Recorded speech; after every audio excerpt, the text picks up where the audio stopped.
Pasti banyak dari kalian yang tahu tentang motor ini sob. Motor sport full fairing 150cc ini diberi nama YZF R15. Motor ini diproduksi oleh Yamaha untuk mengganggu dominasi dari Honda CBR 150R. Mengusung konsep moge look, Yamaha selalu merancang R15 agar memiliki tampilan yang mirip-mirip dengan kakaknya yang bermesin besar. Sejauh ini, Yamaha sudah menelurkan 4 generasi dari R15 series.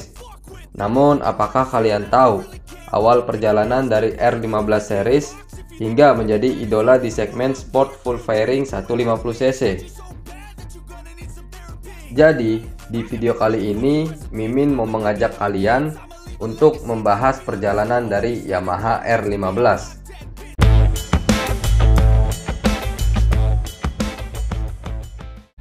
Pertama kali hadir di negeri Perindavan, Yamaha R15 kala itu masih memiliki tampilan yang cukup nyeleneh menurut Mimin. Pasalnya, jika dilihat secara sepintas, R15 V1 ini terlihat seperti Yamaha Fiction yang dipasang bodi full fairing. Terlihat dari bagian tangki sampai belakang yang mirip dengan Fiction Odd. Seperti penggunaan jok tandem dan stop lamp yang persis dengan kepunyaan Fiction Odd. Walaupun demikian, motor ini bisa dibilang sukses karena memiliki banyak peminat di India sob. Di Indonesia sendiri, pihak Yamaha tidak menghadirkan motor ini secara resmi, baik CBU maupun CKD. Jadi, jika kalian pernah melihat motor ini berseliweran di jalanan Indonesia, ada dua hal yang mungkin terjadi sob. Yang pertama, itu adalah R15 V1 Ori yang masuk lewat importir umum. Untuk kemungkinan yang kedua, itu adalah Fiction Old yang diberi skin ala R15. Ya, seperti yang kalian tahu sob, kalau Yamaha Fiction adalah motor sejuta skin. Hehehe. Hadir pertama kali di India pada tahun 2011 dan diperkenalkan 3 tahun setelahnya di Indonesia. Generasi ini biasa disebut dengan R15 V2 sob. Di versi ini, Yamaha mulai memproduksi R15 secara lokal. Dibanderol sekitar 29 jutaan, R15 V2 hadir untuk mengganggu dominasi CBR 150R yang kala itu melenggang manis di kelas sport fairing 150cc. Sebagai penantang, tentu saja R15 V2 membawa beberapa keunggulan dibandingkan rivalnya. Sebut saja swing arm aluminium dengan model banana, penggunaan stop lamp LED, rangka delta box, velg lebar dengan ban yang cukup gambot untuk kelasnya, dan tampilan yang lebih sporty dan juga moge look. Hadir dengan desain yang terinspirasi dari sang kakak, yaitu Yamaha R6, membuat R15 V2 ini mendapat julukan Baby R6. Tidak ada bagian yang spesial di sektor mesin menurut Mimin. Menggunakan basis mesin Fiction dengan improvement di sektor gear ratio yang menjadi 6 speed dan penambahan sensor O2 untuk peningkatan efisiensi. Poin plus dari mesin ini adalah penggunaan blok diasil dan forget piston yang diklaim Yamaha lebih ringan, lebih awet, dan minim gesekan. R15 V2 memiliki power mesin sebesar 16,5 PS pada 8.500 rpm dan torsi sebesar 14,5 Nm di putaran mesin 7.500 rpm. Jadi bagaimana menurut kalian R15 V2 ini sob? Pada generasi ini, Yamaha memberikan banyak pembaruan pada sosok R15, mulai dari desain, kaki-kaki, fitur, hingga mesin. Kini R15 hadir dengan dual LED headlamp, sertai lubang layaknya air scoop di antara kedua headlampnya. Di bodi, terdapat lubang yang memberi kesan aerodinamis pada R15 V3. Untuk stop lamp, desainnya juga diubah sob. Ini jadi lebih elegan. Di bagian kaki-kaki disematkan shock dengan tipe USD dan swing arm aluminium model banana. Selain menambah kadar kegantengan dari motor ini, penggunaan shock tipe USD juga membuat R15 V3 semakin stabil ketika melibas tikungan. Untuk fitur, R15 V3 sekarang menggunakan speedometer full digital yang lebih informatif.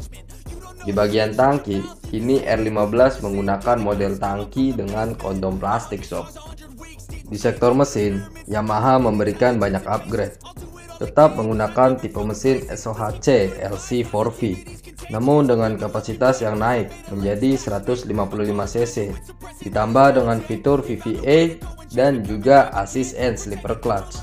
R15 V3 memiliki power mesin yang lebih besar dari R15 V2, yakni sebesar 19 PS di 10.000 rpm dan maksimum torsi di angka 14,7 Nm pada putaran mesin 8.500 rpm. Jadi gimana sob, R15 V3 ini? Selain makin ganteng, doi juga makin powerful.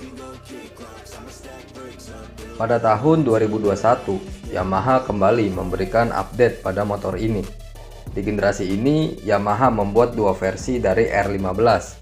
Yang pertama, versi standar yang biasa disebut R15 V4, dan satunya lagi R15M. Kali ini, Yamaha hanya mengubah tampang dan menambah fitur pada motor ini.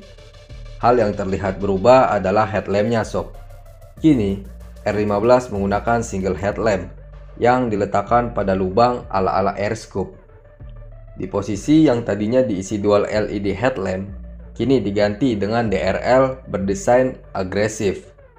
Menurut Mimin, tampang R15 generasi ini terinspirasi dari Yamaha YZF R7 sob. Kondom tangki juga mendapat sedikit perubahan sob. Kini dibuat lebih mengkerucut untuk memberikan kenyamanan ketika ditunggangi. Selain itu, tidak ada perubahan yang kentara dari desain R15 di generasi keempat ini sob. Di generasi ini, Yamaha banyak membenamkan fitur baru yang sebelumnya tidak tersemat di R15 series. Sebut saja fitur Y-Connect yang memungkinkan motor kita terkoneksi ke smartphone melalui aplikasi Y-Connect. Dan untuk versi R15M, Yamaha memberikan fitur traction control yang berguna untuk mencegah ban slip ketika melintas di jalanan licin. R15M juga dibekali dengan quick shifter, fitur khas motor balap yang bahkan tidak dimiliki Yamaha R25. Namun, sayang sekali sob, quick shifter pada Yamaha R15M hanya bisa digunakan untuk upshift saja sob. Yang terakhir adalah fitur ABS yang berfungsi untuk mencegah ban terkunci ketika kita melakukan pengereman yang agak mendadak. Di bagian mesin, tidak ada ubahan yang diberikan Yamaha pada R15 versi ini. Power dan torsi yang dihasilkan masih sama dengan R15 V3 sob. Dilihat dari versi awal hingga sekarang, menurut Mimin, Yamaha R15 memiliki progres perkembangan yang baik. Hampir setiap 3 tahun Yamaha memberikan update pada motor ini.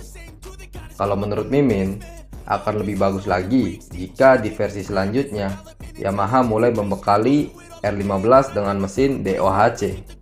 Mengingat tampilan dari R15 yang sudah mogeluk, sangat disayangkan kalau mesinnya masih SOHC. Sekian ulasan Mimin mengenai Yamaha R15 series. Jika kalian punya kesan atau pendapat mengenai motor ini, silakan di-share di kolom komentar. See you!